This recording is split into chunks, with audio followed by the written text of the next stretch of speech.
Airsofting is a battle reenactment using realistic weapons or replicas of weapons, and it's done commonly by lots of ex-police, ex-military and kids.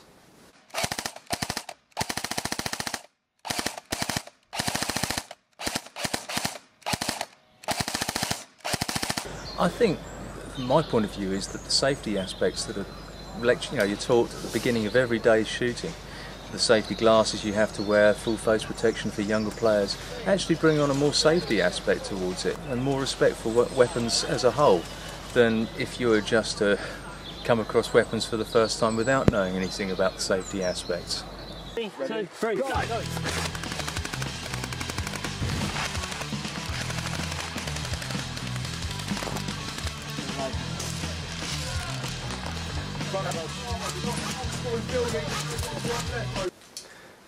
Yeah, I think it can affect some kids if they get carried away with it. But most of the time, it's just a game. It's just a sport some people do, and there's nothing really like that you could get messed up with. So I guess it's kind of a bit of both.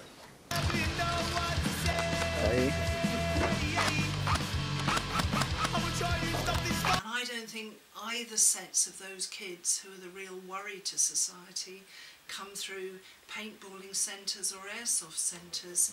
I think the majority of kids who come through that are kids whose parents are pretty much looking out for their recreational activities.